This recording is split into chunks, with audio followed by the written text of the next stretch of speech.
had 27 varieties in those small plot OBT trials this year at 4 different locations that we were able to make survive this year due to different reasons.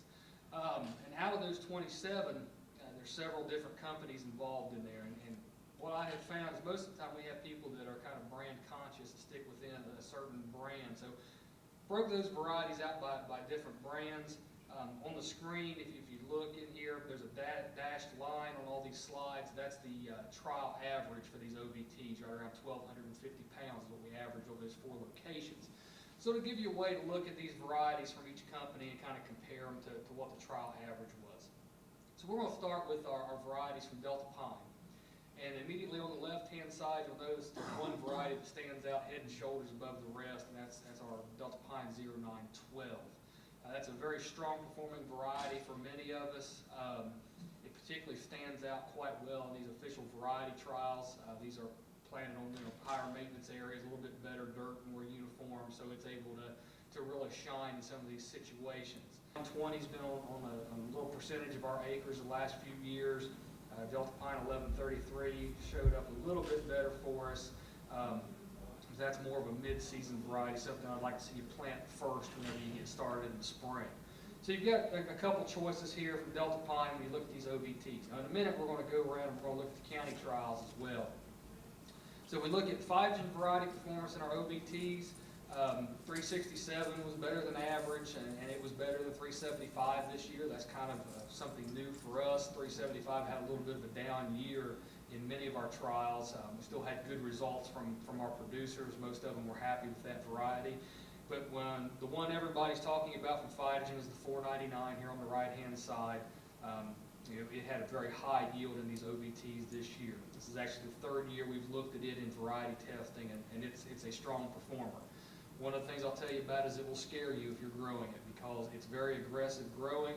It requires a lot more picks and a lot more maintenance as far as its growth management is concerned. And it also starts fruiting later up on the stalk. And so you'll be sitting there at node 8, maybe node 9, and you're thinking, wow, is this thing ever going to fruit? Yeah, it will. It puts a lot of fruit up on the top of the plant. So it's a little bit different in growth than what we've seen in some of these other varieties, particularly like 912 or 375.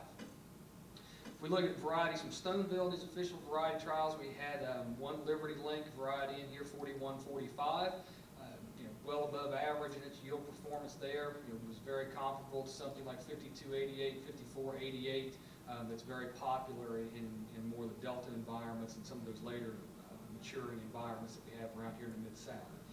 A couple experimentals that we looked at from Bayer. The B2 Flex materials did not come forward this year, so we're kind of looking at this core group of 4145, Liberty Link, 4288, 5288, 5458.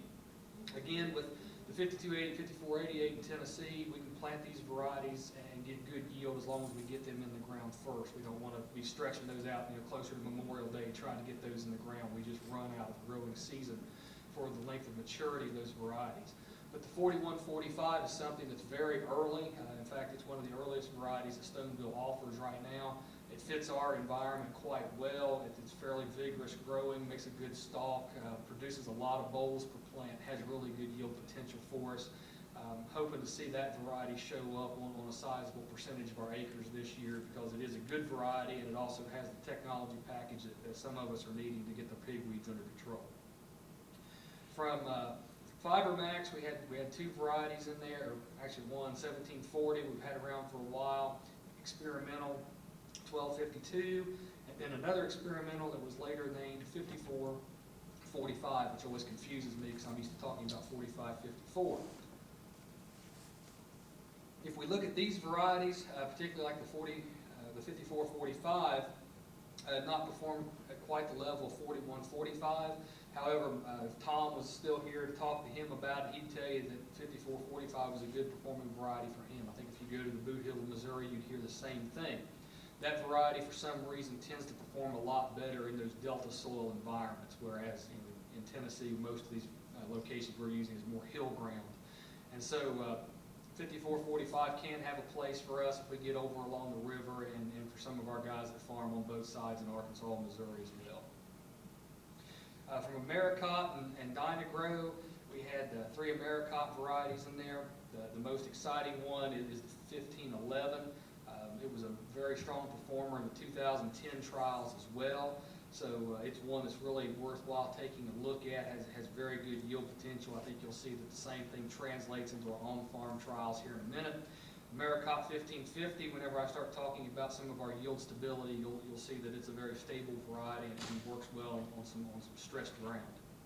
Dyna-Gro 2570, we've had this in the testing program for 4 or 5 years now. It's always a good yielding variety, has a very good fiber quality package associated with it. I'm not sure why it doesn't occupy more acres than it currently does from a percentage standpoint, but it's a good performing variety that will fit a lot of acres in West Tennessee. A couple conventionals out there, Seed Source Genetics 210 and UA48 from Arkansas. The UA48 in the past has performed better than this in our trials. That variety has been picked up by AmeriCot. Last year there was some seed quality issues with UA48, and so that may have reflected a little bit here in its overall yield performance in these official variety trials, but it has excellent fiber quality. In fact, it doesn't even fit the upland chart. It kind of falls between an upland chart and a Pima chart. So I'm not really sure how to sell that one. It's got tremendous fiber length and really good uniformity and strength. So there's some interesting things in that variety.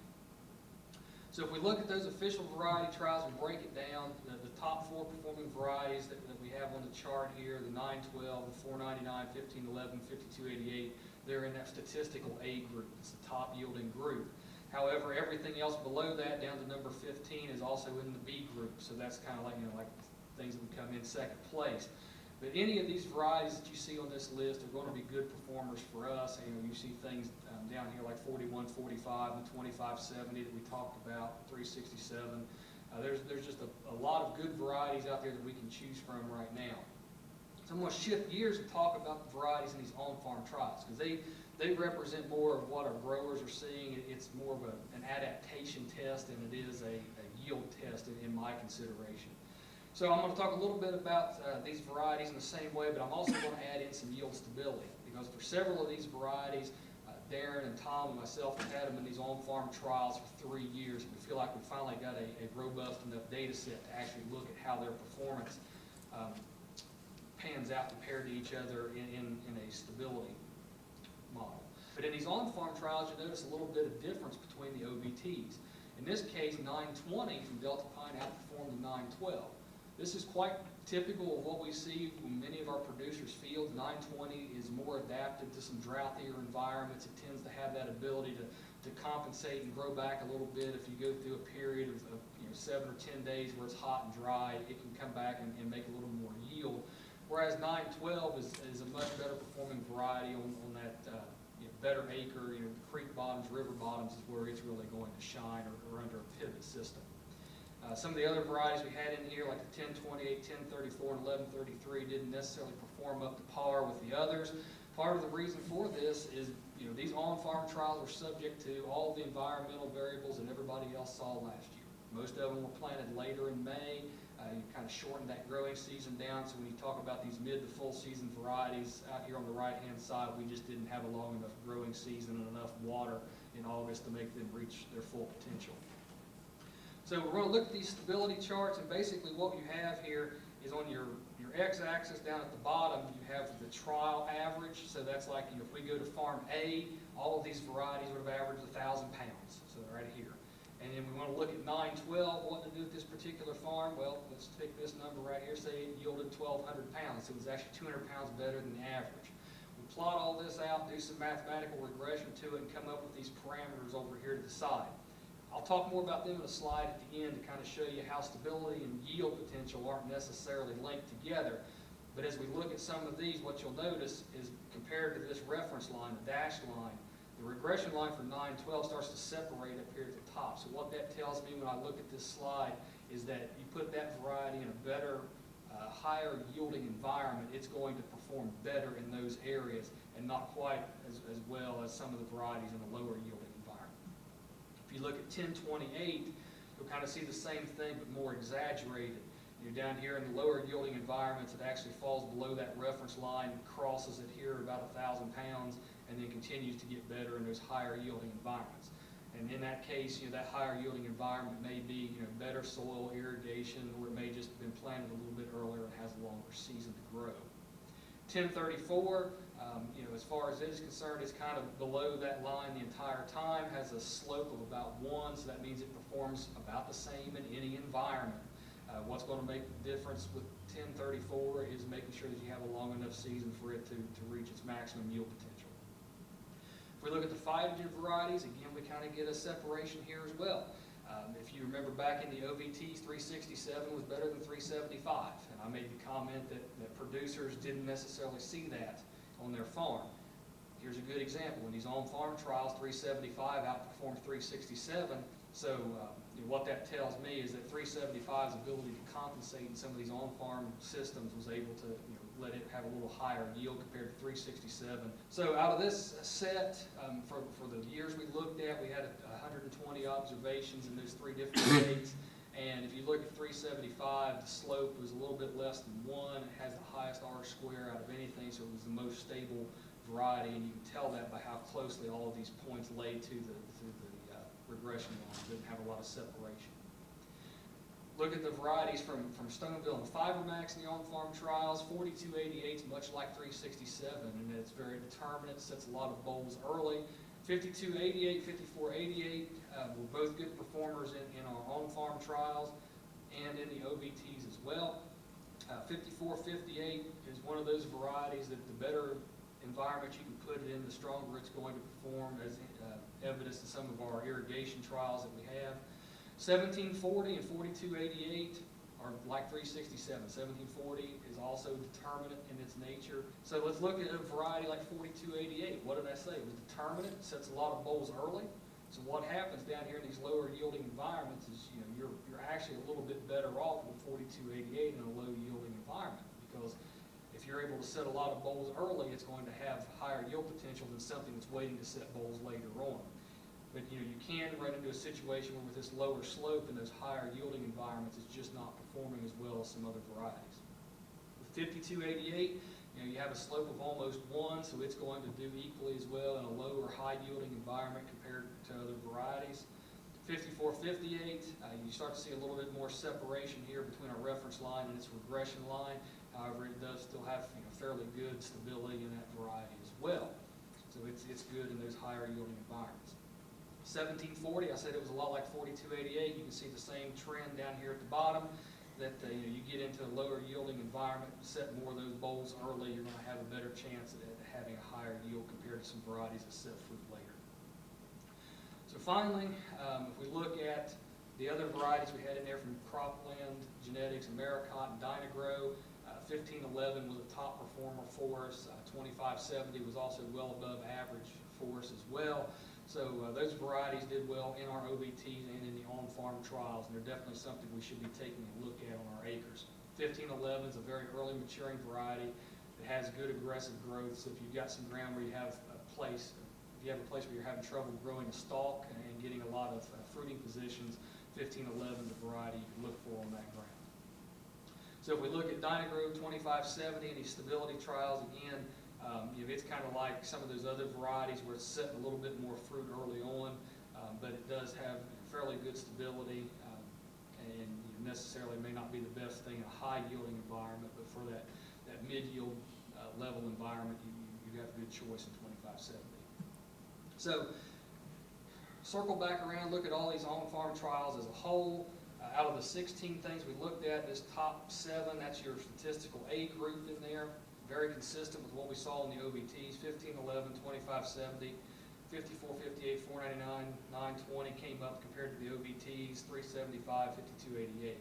So you take that information that we had in the OVTs, you take this information, these on-farm trials, you pick a variety that's in the top 5 or 7 of both of those trials, and you're going to have something that'll work on any acre that you have.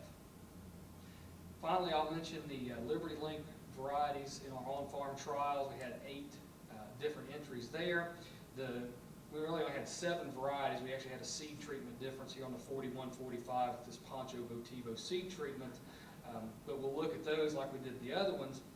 And what's very interesting to look at is we finally have a true Liberty Link variety that has that yield potential that we're looking for.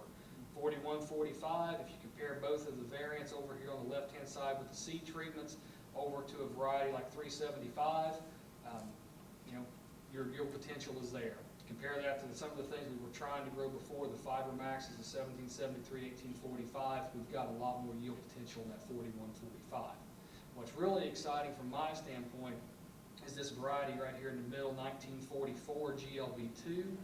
Not only is it Liberty Link, designated by the L, it's got Bollgard 2, but that G stands for Glytol. That's Bayer's version of Roundup Ready Flex. It's not the same genes, but it conveys the same resistance. You can spray Roundup anytime you want. You can spray Liberty to get control of some of those pigweeds, and it has really good yield potential in it as well. Be limited in availability this year, but it's something that we should get a look at on some of those acres where we're having trouble controlling pigweeds. So I said we'd come around and look at this yield stability. And so what I've done is I've set these varieties ranked on their R-square or yield stability out here on the right-hand side.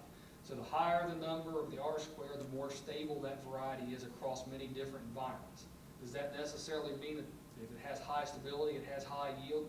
No, not particularly. If you look at the yield rank, 375, well, it has the most stability. It's number 6 out of 10 in rank, so it's not even in the top half. But if you look like a variety like 5458, it's in the middle when it comes to stability, but if you look at its yield potential, it has definitely the best yield potential of any variety that we had common in these tests over that 3-year period.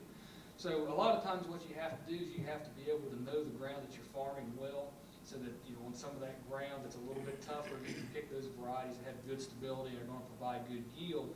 And then whenever you have places where you've got pivots or you've got really good strong ground, you can pick varieties, something like 912, 5458, 2570, something that's going to be able to make those top end yields for you.